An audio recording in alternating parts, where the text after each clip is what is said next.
1899 সালের 17ই ফেব্রুয়ারি বাংলাদেশের বরিশালে জন্মেছিলেন। বরিশাল ব্রজমোহন কলেজ গ্রন্থাগারের রিডিং রুমে নিয়মিত পড়তে আসতেন ইংরেজির এই শিক্ষক। জানালা দিয়ে আকাশ দেখতেন। প্রকৃতি সবার জীবনের এক অপরিহার্য অংশ, এটা অস্বীকার করার উপায় নেই। আর যদি আপনি জীবনানন্দ দাশের কবিতার ভক্ত হন, তাহলে থাকবে প্রকৃতির হাতছানি। প্রকৃতি আর সৃষ্টির সাথে আমাদের অভিন্ন সম্পর্ক, তা থেকে আমরা শিক্ষা গ্রহণ করি। প্রকৃতির নিজস্বতা এবং সম্পূর্ণতা দেখতে হলে তা হৃদয় দিয়ে উপলব্ধি করতে হয়। জীবনানন্দ প্রকৃতিকে যেভাবে উপস্থাপন করেছেন, তা আমাদের আনন্দ দেয়, আর অন্যদিকে বাংলা সাহিত্যকে সমৃদ্ধ করেছে।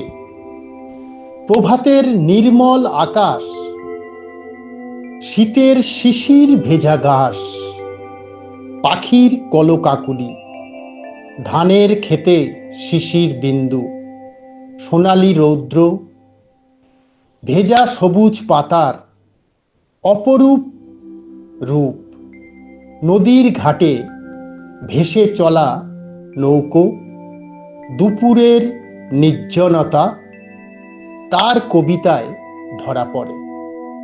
প্রকৃতির রূপ তুলে ধরতে তিনি অদ্বিতীয়। সমস্ত দিনের শেষে শিশিরের শব্দের মতন সন্ধ্যা আসে, ডানার রৌদ্রের গন্ধ মুছে ফেলে চিল। পৃথিবীর সব রং নিভে গেলে পাণ্ডুলিপি করে আয়োজন।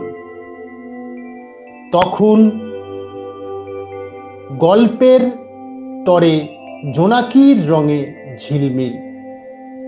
সব পাখি ঘরে আসে, সব নদী ফুরায়। এ জীবনের সব লেনদেন থাকে অন্ধকার, মুখোমুখি বসিবার বনলতা সেন।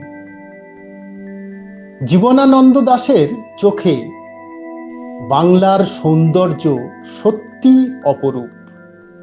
প্রকৃতি, পরিবেশ, সমস্ত কিছু নিয়ে তার মন যেন চলে যেত এক অজানা দেশে।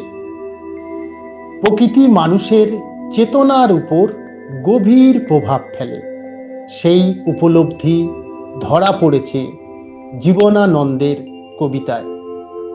আবার আসিব ফিরে ধান সিঁড়িটির তীরে এই বাংলায়, হয়তো মানুষ নয়, হয়তো বা শঙ্খচিল শালিকের বেশে, হয়তো ভোরের কাক হয়ে এই কার্তিকের নবান্নের দেশে।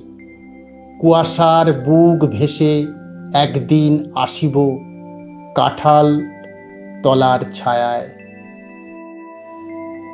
কবি মানব জীবনের ক্ষণস্থায়ী প্রকৃতিকে উপস্থাপন করার জন্য প্রাত্যহিক জীবনের একঘেয়েমি ভেঙে প্রকৃতির মাঝে সান্ত্বনা খুঁজে দিতে চেষ্টা করেছেন।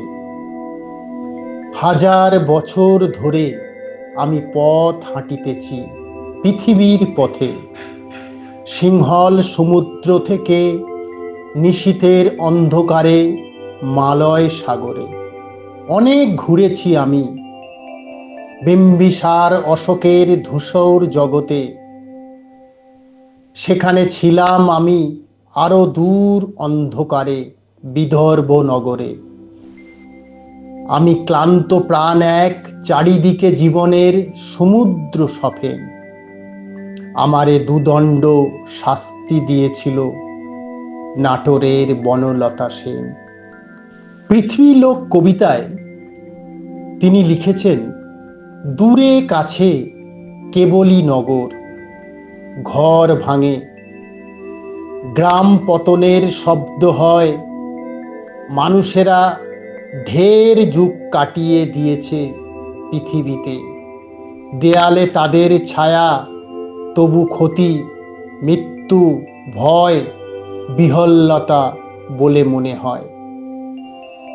1954 সালের 22 অক্টোবর কলকাতায় ট্রাম দুর্ঘটনায় তিনি প্রয়াত হন। শিক্ষায়তন, প্রেসিডেন্সি কলেজ, কলকাতা বিশ্ববিদ্যালয়।